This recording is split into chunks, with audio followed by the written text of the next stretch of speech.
Welcome back to off-grid island life in southeast Alaska.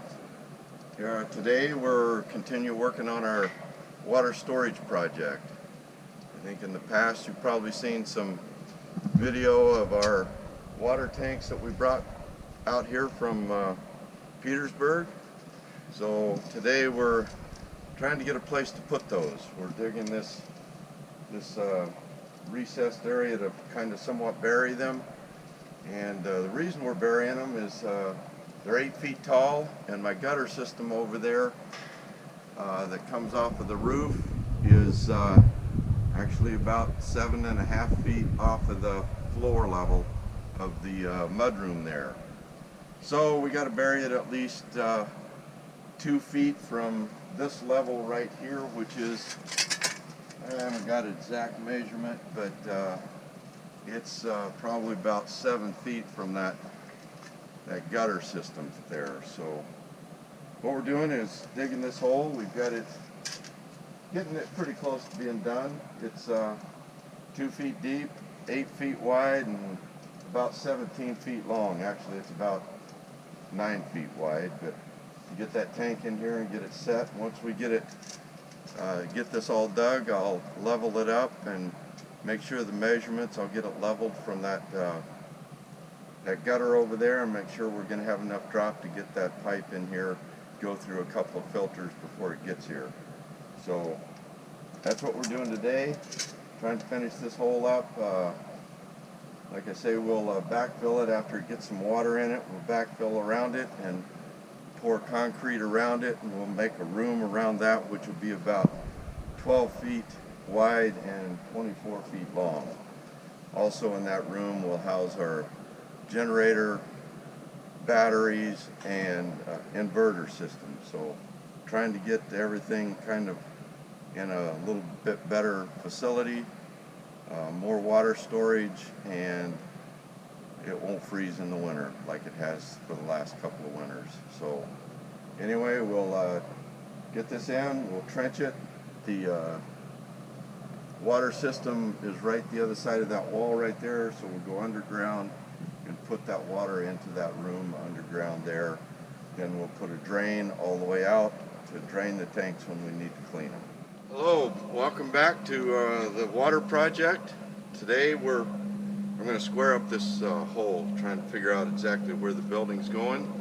So to do that, we don't have a transit or anything like that out here on Keene Island, so we're going to do it the old-fashioned way and do it with strings and square it up that way.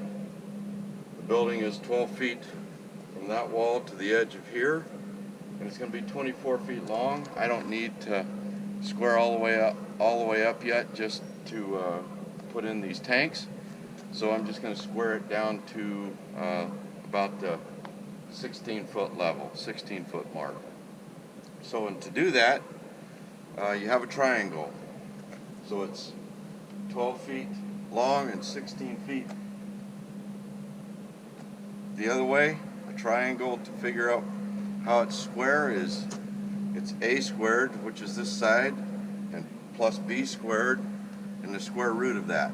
So you get your calculator out and you figure out the square root of a squared plus b squared. Or you go online and you go to a triangle calculator, and it does it in about 1/10 of the time. That's what I did. So I've done it the other way too many times. It's easier. So 12 feet is 144 inches. 16 feet is 192 inches. And the square root, a squared b squared, square root of that is 240 inches, or 20 feet. So we're going to measure this. I've got this one straightened up.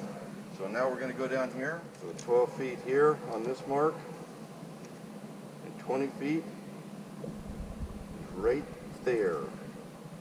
So hold both of those tight. Bring our string down here. Look right down on top of me here. Yeah. So we got 20 feet and 12 feet.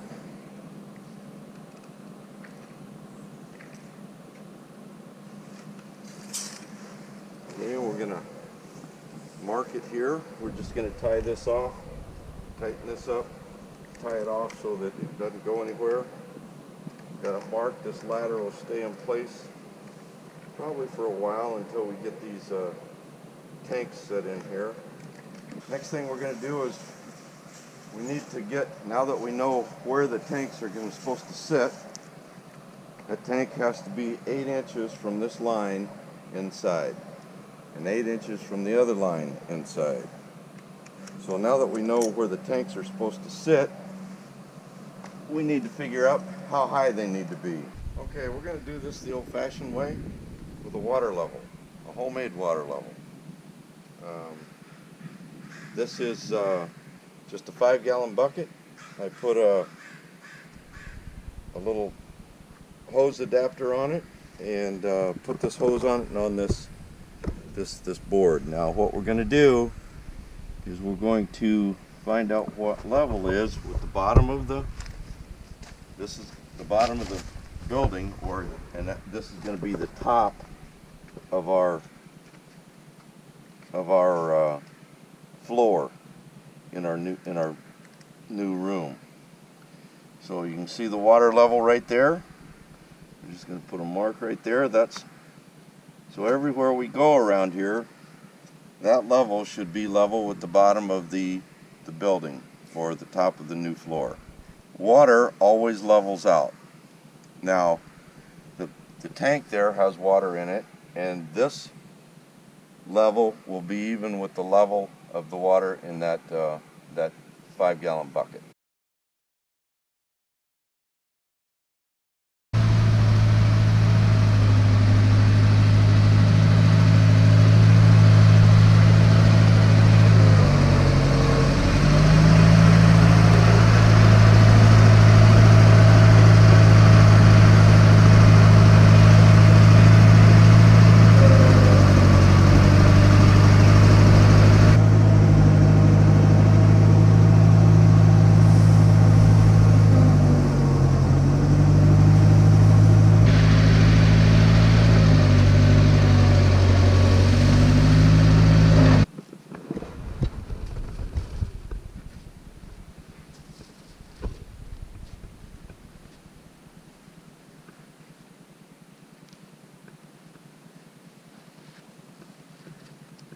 That is a little low.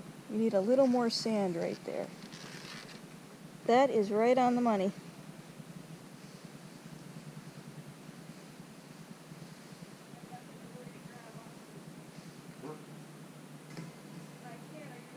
Yep.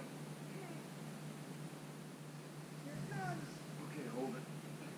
I need it to go your way over there.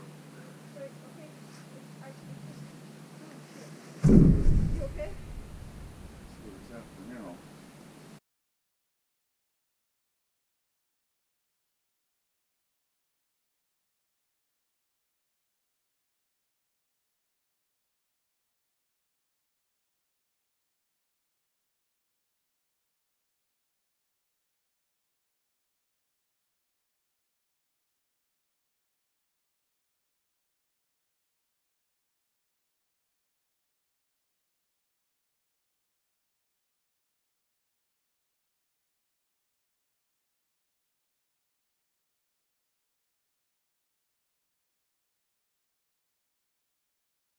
We got those finally in yesterday afternoon about 7 o'clock.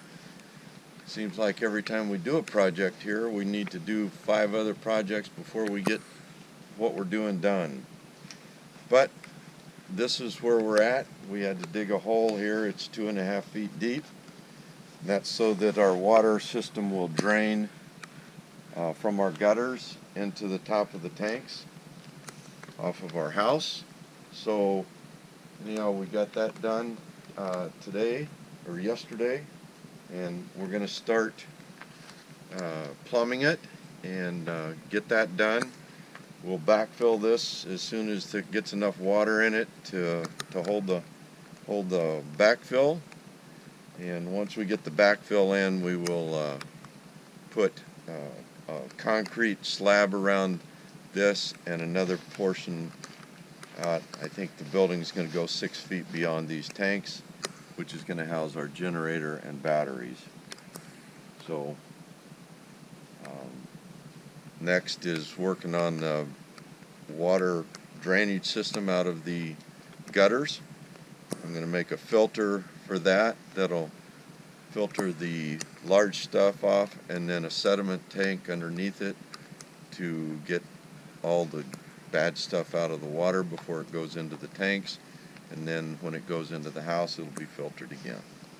Why can we not backfill it right now? Because there's our backfill dirt right over there, and we're going to be filling in those holes. Well, if we backfill it without water in it, it will collapse the tanks. These are just plastic tanks. You can see there's a little dent in one already. Oh, sure enough. It's not a dent, it's just it'll fill out when it fills with water, and you need that